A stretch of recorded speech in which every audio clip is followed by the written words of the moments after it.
দুদকের চেয়ারম্যানের পরিচয় দিয়ে বিভিন্ন প্রতারক চক্র গুরুত্বপূর্ণ ব্যক্তিদের কাছ থেকে আশ্বাস দিচ্ছে, অবৈধ সুযোগ সুবিধা নিচ্ছে।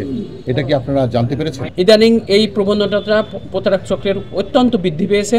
দুর্নীতি দমন কমিশনের মাননীয় চেয়ারম্যান এবং তার সচিব, তার একান্ত সচিব এর নামে সহ আমাদের ঊর্ধ্বতন কর্মকর্তাদের নামে ফেসবুক, হোয়াটসঅ্যাপ অ্যাকাউন্ট খুলে প্রতারক চক্র রাষ্ট্রের গুরুত্বপূর্ণ বিভিন্ন ব্যক্তির কাছে ফোন করছেন, অর্থের বিনিময়ে অবৈধ সুবিধা প্রদানের প্রতিশ্রুতি দিয়ে অর্থ আদায় করছে, টাকা পয়সা হাতিয়ে নিচ্ছে।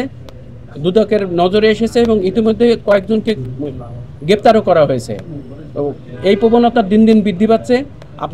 আপনাদের কাছে আবারও বিষয়টা আমরা পরিষ্কার করতে চাই, দুর্নীতি দমন কমিশনের পক্ষ থেকে সংশ্লিষ্ট কর্মকর্তারা কোনো সুবিধা প্রদান অথবা অনুসন্ধান কিংবা তদন্ত পর্যায়ে কাউকে কখনো মোবাইলে ফোন করে ডাকা হয় না। এটা পরিষ্কার। দুর্নীতি দমন কমিশনের যে কোনো বিষয়ে পত্রের মাধ্যমে অভিযোগ সংশ্লিষ্ট ব্যক্তির কাছে পত্র প্রেরণ করা হয়, কোনোভাবে কোনো কাউকে কখনো মোবাইলে ফোন করা হয় না। তো এই বিষয়ে আপনাদের অনুরোধ করা হচ্ছে, সংশ্লিষ্ট ব্যক্তিদের কাছে এই বার্তা আমরা পৌঁছানোর জন্য চেষ্টা করছি এবং আপনাদের অনুরোধ করছি কোনোভাবেই কারো মোবাইলে আপনারা মোবাইলের ফোনের মাধ্যমে প্রতারিত হবেন না।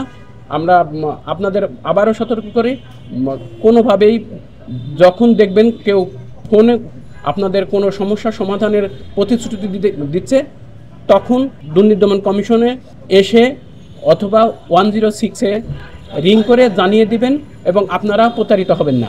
ধন্যবাদ।